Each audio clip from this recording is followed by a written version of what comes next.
Hi welcome ටු මයි channel. ඔයාලා හැමෝම හොඳින් ඉන්නවා ඇති කියලා මම හිතනවා. මම ඔයාලට මේ වීඩියෝ එකෙන් ගෙනාවේ නම් මට වැඩිය මගේ යාළුවට විශේෂ වුණ දවසක් තමයි. මේ දවස පෙබරවාරි 11. මට වීඩියෝස් එඩිට් කරන්න නම් ටික කාලයක් යනවා. මගේ කේක් බිස්නස් එකේ වැඩයි, ගෙදර වැඩයිත් එක්ක. මීට දවස් 3කට වගේ කලින් මගේ යාළුවා පියුමි නංගි මගෙන් කතා කරලා ඇහුවා, අක්කා හස්බන්ඩ්ගේ බර්ත්ඩේ එක එනවා. මට එයා වෙනුවෙන් විශේෂ දෙයක් කරන්න ඕනි. එයා හැමදාම අපි වෙනුවෙන් දේවල් කරනවා. මට එයා වෙනුවෙන් දෙයක් කරන්න ඕනි. මට ගෙදරේ වැඩේ කරන්න බෑ. මොකද එයා හැම වෙලාවෙම ගෙදර නිසා අක්කා මට උදව් කරනවද කියලා ඉතින් මගෙන් ඇහුවා. මමත් ඉතින් වැඩේට එක පයින් කැමති වුණා. මොකද මට කාව හරි සතුටු කරන්න තියෙනවා නම් ඊට වැඩිය දෙයක් නැහැ. මම ඔයාලට කලිනුත් කියලා ඇති. මගේ ජීවිතේ මම වැඩිපුරම කැමති දෙයක් තමයි අනිත් අයව සතුටින් තියන එක. ඒක පෙරලා ආපහු මට බලාපොරොත්තු නොවි මම කරන දෙයක්. ඔයාලා දන්නවද අන්තිමේදී මේ බර්ත්ඩේ පාටි එකේ වැඩි හරියක්ම වැඩ ටික කරලා තියෙන්නේ මං තමයි. අන්තිමේදී යා හදන්න දීපු ෆොටෝ එකත් මටම ගිහින් ගේන්න කියලා කිව්වා. අක්කා පුළුවන් ද ඒක ගිහිල්ලා ගේන්න කියලා ඉතින් මගෙන් අහනවා. උදේ දුවව ස්කූල් යවලා ගෙදර වැඩත් ඉවර කරලා කේක් එකත් බේක් කරලම තමයි මම මේ වැඩ ටිකට එළියට ගියේ. නංගි තෝරපු කේක් එකට ඕනි ප්‍රින්ට් ටිකත් අරගෙන ඊට පස්සේ ෆොටෝ එකත් අරගෙන මම ගෙදර ආවා. හවස දුවව ස්කූල් එකෙන් අරගෙන නංගි ඕඩර් කරපු කෑම ටිකත් අපිට හවස 5ට තමා දෙනවා කිව්වේ. ඒ ටිකත් අරගෙන ඉතින් හස්බන්ඩ් මේ වෙලාවේ තමයි ගෙදර ආවේ.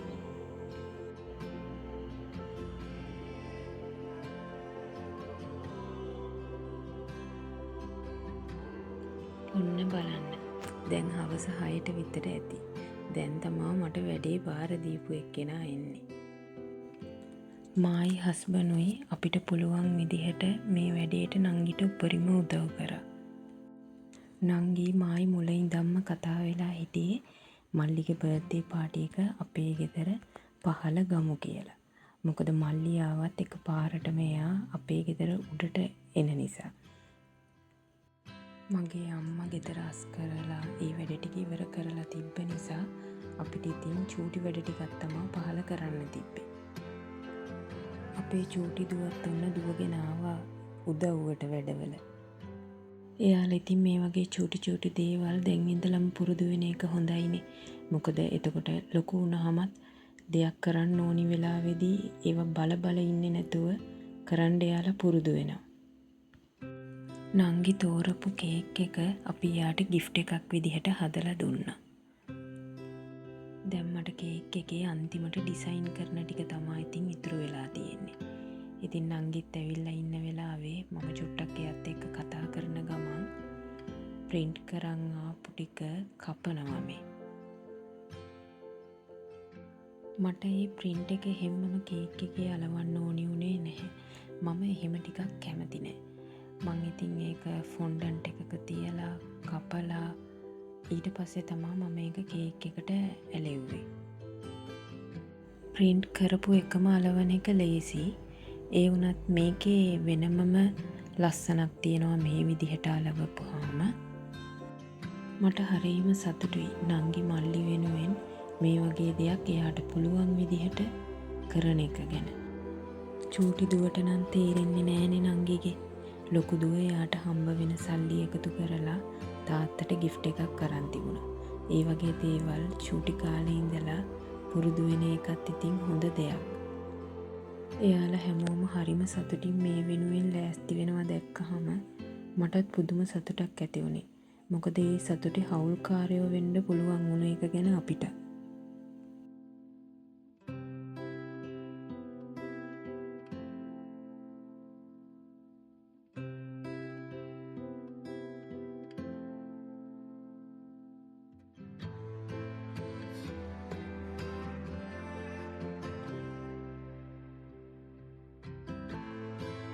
දැන් මං කේක් එකේ අවසාන වැඩ ටික තමා කරන්නේ.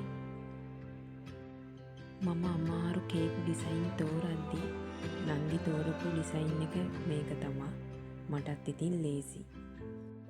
මම කේක් එකේ වැඩ ඉවර කරලා කේක් එක පල්ලෙහාට ගෙනාවා. ඒ ඇවිල්ලා චුට්ට වෙලාවක් යනකොට එකපාරටම මල්ලි එනවා කියලා කෝල් කරා. කොහොම හරි හැමදේම වෙන්නේ හොඳටයි කියලා ඒ හින්දා අපිට මල්ලිව දෙපාරක් පුදුම කරන්න පුළුවන් වුණා.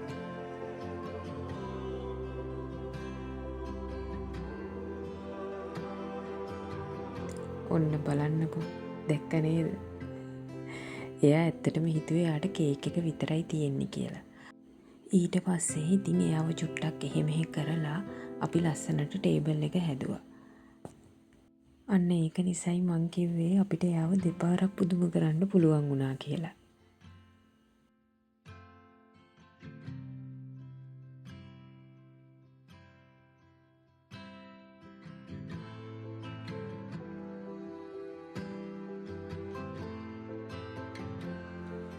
මේ තියෙන්නේ නංගි හදපු ෆොටෝ එක. මල්ලි ඉතින් මේක දැක්කෙත් නෑ. එයා දන්නෙත් නෑ කලින්. ඉතින් ඉස්සෙල්ලාම එයා මෙතනට එනකොට මේ ටික ඔක්කොම දකිනකොට එයා පුදුම වුණා. ඒක දැකලා ඉතින් අපිටත් හරිම සතුටුයි. කොහොමද, ලස්සනයිද?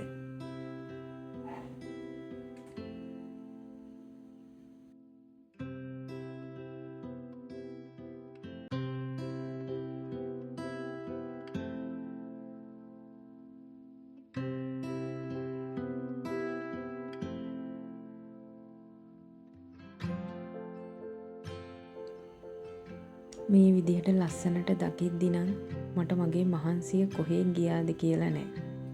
පුදුම සතුටක් දැනෙන්නේ.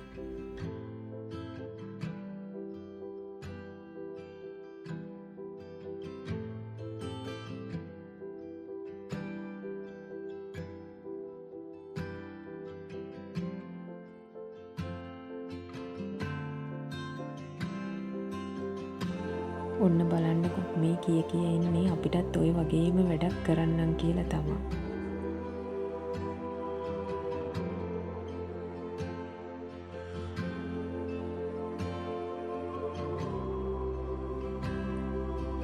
මම මේ වෙලාවේ ඇහුවා මල්ලි ඔයාට ඇත්තටම සතුටුයිද කියලා.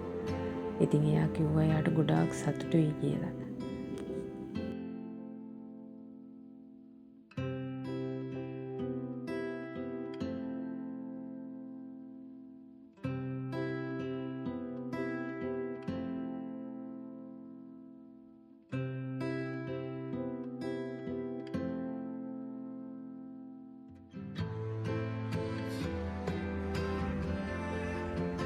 දැන් නම් මේ කෑම ටික දකිද්දිත් මට බඩගිනි වෙනවා.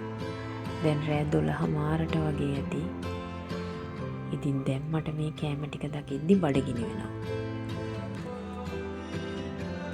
එදා ඒ කෑමත් ගොඩාක් රසට තිබුණා. හැමෝම කාලා රසයි කිව්වා.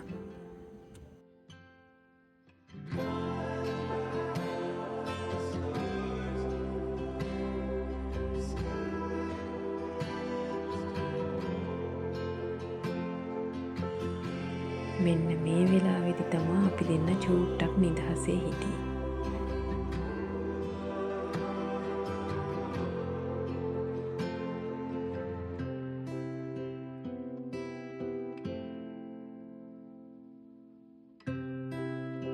ඒවා අත්පා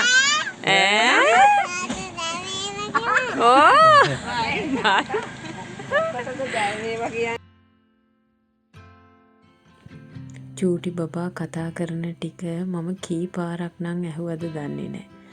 අනේ මම හරිය ආසයි ඒ කතා කරන විදිහට. මම කී පාරක් ඇහුවද කියලා මටවත් මතක නැහැ. නංගිලා ඉතින් ඔක්කොම වැඩ ඉවර වෙලා ගියා. ඔන්න අපේ බබත් ඉතින් පහළ නිදි. එයාවත් ඉතින් උඩට එක්කගෙන යනවා. ඔහොම තමයි ඉතින් එදා දවස ගෙවුනේ.